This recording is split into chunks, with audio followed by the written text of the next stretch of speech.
Rich होने के लिए आपको बॉलीवुड एक्टर, क्रिकेटर या पॉलिटिशियन होने की कोई जरूरत नहीं है। बस आपको आपके बेसिक्स एरिया पे काम करना है। और सबसे इम्पोर्टेंट है कि आपको बहुत जल्दी स्टार्ट करना है। जितना जल्दी आप शुरू करोगे उतनी जल्दी आप रिच बन सकते हो। और सबसे इम्पोर्टेंट ये है कि आपके लिए रिच का मतलब क्या है। किसी के लिए BMW कार रिच होने का मतलब हो सकता है, तो किसी के लिए रोलेक्स की घड़ी लेना या फिर iPhone X लेना किसी के लिए रिच हो सकता है। ये डिपेंड करता है person to person. So basically आपको रिच होने का मीनिंग आपके लिए प्रोस्पेक्टिव से क्या है, इस बुक में हम देखेंगे कि आप रिच कैसे बन सकते हो। इस बुक का नाम है I will teach you to be a rich by Ramesh Shetty. इस बुक में हमें पता चलता है कि डिस्काउंट्स, इंटरेस्ट या फिर कूपन जो हम लोग छोटे छोटे चीजों पे काम करते हैं, जो हमारे माइक्रोज में, तो माइक्रोज को छोड़ के मैक्रो पे हम लोग बात कर सकते हैं, जहाँ पे हम लोग प्रैक्टिकली काम करके रिच बन सकते। और ये बुक का एक मेन पॉइंट है ऑटोमेटेड मनी सिस्टम। ये ऑटोमेटेड मनी सिस्टम क्या होता है, कैसे काम करता है, हम लोग आज देखने वाले इस बुक समरी में, जिसका नाम है आई विल। अगर आप इस चैनल पे नए होंगे तो चैनल को सब्सक्राइब कर दो, वीडियो को लाइक कर दो। मैं आपके लिए और भी अच्छे प्रैक्टिकल साइकोलॉजी, प्रोडक्टिविटी और फाइनेंस के ऊपर वीडियो लेके आता हूँ। तो पॉइंट नंबर 1 है कि हमें पता होना चाहिए कि रिच का डेफिनेशन हमारे लिए क्या है। तो सबसे इंपॉर्टेंट चीज ये है कि आपके लिए रिच होने के क्या मायने रखते हैं। क्या आपको बुक्स पढ़ना अच्छा लगता है, आपको नॉलेज के ऊपर काम करना अच्छा लगता है, या फिर आपको कुछ मटेरियलिस्टिक थिंग्स लेने में अच्छा लगता है, जैसे कि जूते, वॉचेस, कपड़े, कार, मोबाइल। हर एक इंसान के लिए अपनी फेवरेट चीज कुछ और हो सकती है, और हर एक इंसान को लग सकता है कि मेरे फेवरेट चीजों के ऊपर मुझे पैसा खर्चा करना चाहिए। जैसे कि मुझे बुक्स पे पैसा खर्चा करना अच्छा लगता है, जैसे कि मुझे जूतों पे पैसा खर्चा करना अच्छा लगता है, जैसे कि मुझे कंफर्टेबल कपड़ों के ऊपर पैसा खर्चा करना अच्छा लगता है। ये डिपेंड होता है पर्सन टू पर्सन, और हमें जो चीजें फेवरेट लगती है उसमें पैसा खर्चा करना एक आम बात है। It's okay to spend money on your favourite things, but आपको कॉन्शियसली पता होना चाहिए कि आपको उसके बदले में क्रॉस कटिंग कहाँ करनी है। ये मैटर नहीं करता कि आप कितने पैसे कमाते हो, आप कितने पैसे सेव करते हो, लेकिन अगर आप कोई आपके फेवरेट चीजों पे पैसा खर्चा करते हो तो उसके बदले क्रॉस कटिंग करके आपको वही पैसा दूसरे चीजों से जमा करना चाहिए। इसका मतलब है कि अगर आप माइक टायसन हो या जॉनी डेप हो, आप मिलियंस में कमाते हो, पर फिर भी आपको कोई भी उसका आइडिया नहीं है कि आपके खर्चे कहाँ जा रहे हैं, आपकी स्पेंडिंग किस प्रकार से हो रही है, तो ये अनुमान है कि आप बैंकरप्ट हो सकते हो। कॉन्शियस स्पेंडिंग क्या होती है, तो चलिए एक एग्जांपल लेते हैं जॉन से। जॉन एक कंपनी में सेल्स एग्जीक्यूटिव है। जॉन को घड़ी खरीदने का बहुत ज्यादा शौक, तो इसी मंथ में जॉन ने एक नई घड़ी खरीदी है जिसकी प्राइस थी 25,000 रुपीज। लेकिन क्या ये चीज वर्थ है? क्या जॉन 20-25 हजार की घड़ी लेके भी अपने फाइनेंशियल गोल,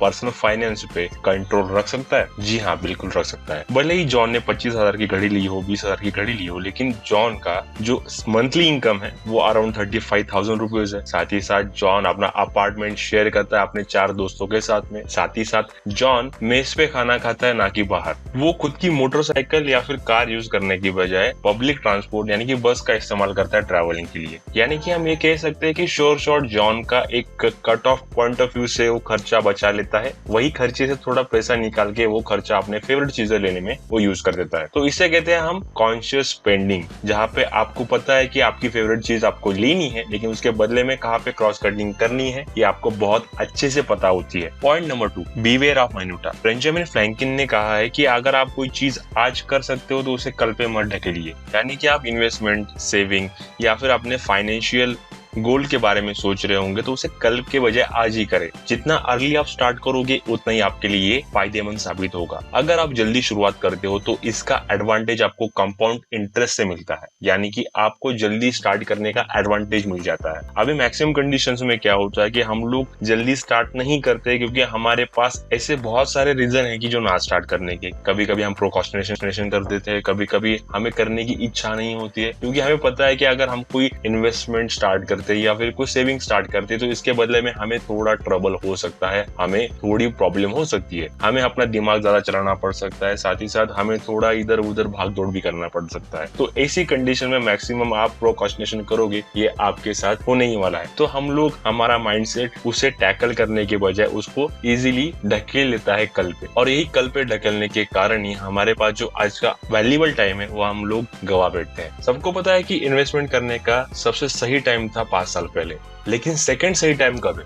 सेकंड सही टाइम है आज। तो आप अगर इन्वेस्टमेंट करने के बारे में सोच रहे हो या फिर अपना सेविंग अकाउंट खोलने के बारे में सोच रहे हो, तो सबसे वैल्यूएबल थिंग ये होगी कि आप आज से स्टार्ट करो। जितना जल्दी आप स्टार्ट करोगे आपको उतना ही अच्छा एक हेड स्टार्ट मिलेगा। और आज अगर आप स्टार्ट करने का सोचते भी हो तो आपको कहीं बैंक में लाइन में लगने की जरूरत नहीं है और कहीं जाने की भी जरूरत नहीं है। आपके मोबाइल में ही आप लोग गूगल सर्च कर सकते हो कि ऐसे कौन से बैंक है जहाँ पे हम लोग पैसे सेविंग करके उस पर हाई अमाउंट ऑफ इंटरेस्ट दे सकते हैं। उस पैसे पे हमें कोई भी फीस ना लगे, विड्रॉल के लिए कोई भी चार्जेस ना लगे। ऐसे कौन से अकाउंट्स हमारे पास है, ऐसे कौन से क्रेडिट कार्ड हम ले सकते हैं, ये आप लोग इजीली मोबाइल पे देख सकते हो। तो ये सेकंड चांस अच्छा है कि अगर आप इन्वेस्टमेंट या फिर सेविंग स्टार्ट करना चाहते हो तो आज से स्टार्ट करो।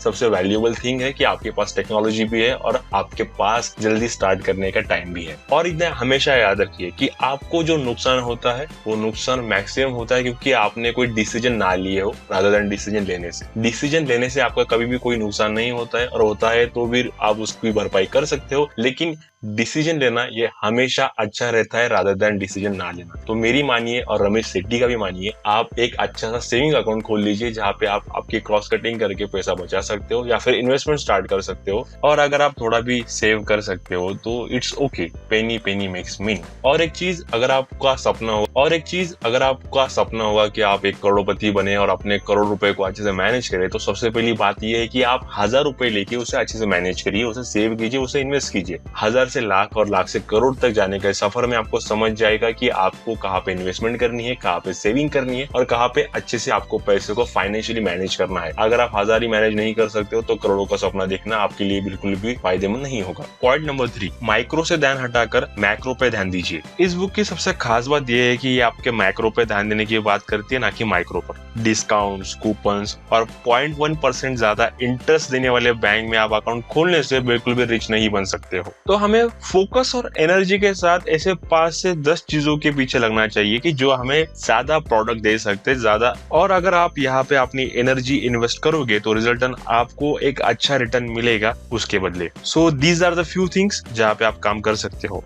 अपने मनी सिस्टम को ऑटोमेटिक बनाना, अपना क्रेडिट स्कोर अच्छा मेंटेन रखना, क्रेडिट कार्ड को यूज करके कैशबैक्स और रिवॉर्ड लेना, buy monthly rather than in a subscription, credit card के कर्जे का भुगतान करना और अपने टैक्स के ऊपर पैसे बचाना, क्रॉस कटिंग पे फोकस करना जहाँ पे आप कटिंग करके पैसे बचा सकते हो, फ्रीलांसिंग वर्क करना, घर रेंट पे या फिर खरीदना जिसे आप रियली अफोर्ड कर सकते हो, एक ऐसी कार या बाइक लेना कि जिसे आप रियली अफोर्ड कर सकते हो रादर देन आपके प्राइस टैग पे उसे सिलेक्ट करना। ये कुछ ऐसी चीजें हैं जहाँ पे आप काम करके अपना बहुत सारा पैसा सेव कर सकते हो। यहाँ पे क्रॉस कटिंग कर सकते हो जहाँ पे आप पैसे लगाने के बाद वो पैसे दूसरी जगह पे डाल सकते हो अपनी फेवरेट चीजों पे। Point number 4, automated money system को बनाना। भले ही आप कितने भी बुक्स पढ़ लीजिए, कितने भी मोटिवेशनल वीडियो देख लीजिए, लेकिन कभी ना कभी तो आप लेजीनेस का शिकार हो ही जाओगे और ऐसे में चांसेस बहुत ही ज्यादा बन जाते हैं कि आप उस जगह पे डिस्ट्रैक्ट हो जाओगे या फिर कहो तो बोर हो जाओगे, जो हमारी इन्वेस्टमेंट और सेविंग के लिए बहुत ही ज्यादा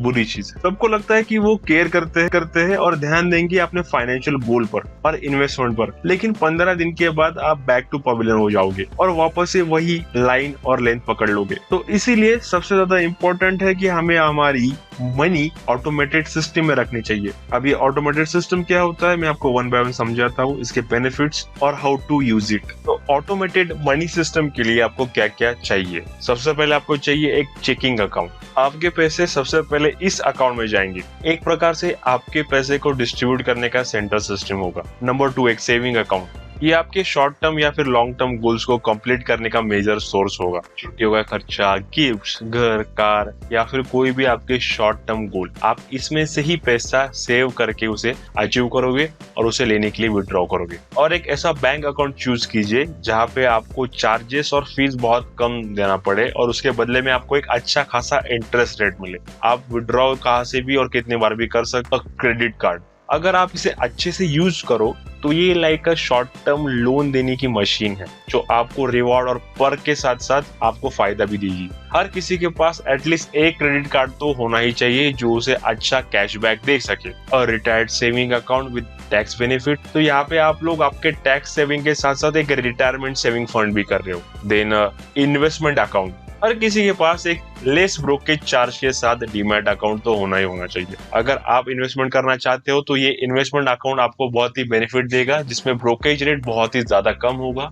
आप कोई भी एक अच्छा सा ऑनलाइन ब्रोकेज रेट कम वाला इन्वेस्टमेंट अकाउंट ओपन कर सकते हो। तो अब स्टार्ट होता है आपका ऑटोमेटेड मनी सिस्टम, और वो भी एक कॉन्शियस स्पेंडिंग सिस्टम के साथ में। याद रखिए, ये कॉन्शियस मनी मेकिंग सिस्टम आप अगर करोगे तो इसके लिए आपको 4 बकेट की जरूरत होगी। आपकी पहली bucket fix cost, second bucket investment cost, third bucket saving cost, और आपकी लास्ट बकेट सेविंग कॉस्ट और आपकी लास्ट बकेट होगी गिल्ट फ्री स्पेंडिंग कॉस्ट, जहां पे आप अपने फेवरेट चीजों के ऊपर पैसा खर्च कर सको। तो सबसे इंपॉर्टेंट चीज, इसका परसेंटेज रेशियो क्या होना चाहिए। तो फिक्स कॉस्ट के लिए आप लोग ले सकते हो 50 to 60%। इसमें आपका रेंट, आपका बिल्स और आपके सब कुछ खर्चे इसमें आने वाले हैं। इन्वेस्टमेंट अकाउंट, जहां पे आपको मिनिमम 10% तो भी आपको इन्वेस्टमेंट करने के लिए पैसा साइड रखना है। सेविंग अकाउंट, जिसमें आप 5 to 10% सेविंग करोगे, और गिल्ट फ्री में आप 20 to 35% कैश रखोगे, जो आप अपने फेवरेट चीजों पे खर्चा कर सकते हो। ऑटोमेशन एक बहुत ही ज्यादा इंपॉर्टेंट और एक बेनिफिशियल चीज है। आपको पता भी नहीं चलेगा कि आपके पैसे कब आए, कब गए, और कब आपने पैसे सेविंग किए और कब आपने पैसे इन्वेस्टमेंट के लिए रख लिए। ये एक ऐसी चीज होगी जो आपको एक कॉन्शियसली स्पेंडिंग के लिए, कॉन्शियसली आपका ऑटोमेशन में काम करेगी। Point number 5, pyramid of investing options. Saving and investment, ये 2 चीज आप बनाने का बैकबोन होगा। और रमी सेट्टी हमें बताते हैं कि अगर आप इन 3 चीजों पे अपना पैसा इन्वेस्टमेंट अगर कर सकते हो तो ये आपको बहुत ही अच्छा लॉन्ग टर्म में बेनिफिट देने का काम करेगी। तो उन्होंने कहा है 3 सेक्टर यहाँ पे मैं मेंशन करता हूँ यहाँ पे 1 by 1। नंबर 1, आप अपने बॉन्ड स्टॉक खुद ही प्रेफर कर सकते हो, खुद ही सिलेक्ट कर सकते हो। नंबर 2, आप म्यूचुअल फंड या फिर इंडेक्स फंड में पैसे लगा सकते हो। नंबर 3, आप टारगेट डेट फंड में इन्वेस्टमेंट कर सकते हो। ये 3 सेक्टर ऐसे सेक्टर है जहाँ पे आप अपने पैसे लगा सकते हो बाय यूजिंग द पिरामिड। अब ये पिरामिड काम कैसे करता है। ज्यादातर लोग अपने पैसे म्यूचुअल फंड या फिर इंडेक्स फंड में लगाना पसंद करते हैं। ज्यादातर लोग अपने बॉन्ड्स या फिर स्टॉक खुद ही लेना प्रेफर करते हैं। तो आप क्या कर सकते हो, तो रादर देन आप आपके खुद के बॉन्ड खुद ही सिलेक्ट करने से अच्छा है कि म्यूचुअल फंड या फिर इंडेक्स फंड में पैसे लगाओ। रादर देन आपको एक फायदा ये हो जाएगा कि आप खुद इंडिविजुअल मार्केट बीट करने के चक्कर में अपना बहुत सारा लॉस करवा बैठोगे। उससे अच्छा है कि अगर आप म्यूचुअल फंड में या फिर इंडेक्स फंड में पैसा लगाते हो तो आप एक सिस्टम के साथ पैसे लगा रहे हो, तो इसके कारण आपको बेनिफिट मिल सकता है। और सिस्टम के एडवर्स जाने से अच्छा है कि आप सिस्टम के साथ में जा रहे हो। और भी अच्छा होगा कि अगर आप टारगेट डेट फंड में पैसे यूटिलाइज करो। अभी इंडिया में ये टारगेट डेट फंड थोड़ा न्यू है, इसलिए हमें इतनी इसकी जानकारी नहीं होती है, लेकिन अगर आप गूगल कर लोगे तो आपको अच्छे से पता हो जाएगा कि टारगेट डेट फंड्स क्या होते हैं और ये हमें कितना % तक रिटर्न दे सकते हैं। तो ये 3 सेक्टर में अगर आप नए होंगे तो आप पहले खुद स्टॉक बॉन्ड के बारे में सोचिए, उनके बारे में अच्छे से स्टडी कीजिए। उसके बाद में आप इंडेक्स फंड के बारे में सोचिए, उसके बारे में आप स्टडी कीजिए, और लास्ट में आता है आपका टारगेट डेट फंड। तो इस रेशो से, इस क्रम से अगर आप पिरामिड बनाते हो तो मैक्सिमम चांसेस ये है कि आप अच्छे खासे एक इन्वेस्टमेंट फैक्टर में घुस जाओगे, और जिसको यूज करके आप आने वाले अपने 10-15 सालों में एक न्यू रिच बन सकते हो और अपने गोल्स को पूरा कर सकते हो। और इन शॉर्ट जाते जाते मैं कहूँ तो ये बुक हमें एक वैल्यूएबल चीज सिखा के जाता है, जो है automated your money system. Automate your money system एक चीज हम लोग अप्लाई करके हमारा बहुत सारा पैसा बचा सकते हैं, और उसके साथ ही साथ हम हमारे फेवरेबल चीजों के ऊपर भी पैसा खर्चा कर सकते हैं। साथ ही साथ इन्वेस्टमेंट और सेविंग के ऊपर, जो हर किसी के लिए इम्पोर्टेंट है, और साथ ही साथ आपके कॉन्शियस स्पेंडिंग के ऊपर। तो इन शॉर्ट तो ये थी आज की हमारी book I will teach you to be a rich by Ramit Sethi. तो आपको ये बुक कैसी लगी, इसका रिव्यू जरूर आप अपने कमेंट सेक्शन में दे, और अगर आपको ये बुक बाय करनी हो तो उसकी लिंक मैंने डिस्क्रिप्शन में डाल रखी है। और अगर आप इस चैनल में नए होंगे तो चैनल को सब्सक्राइब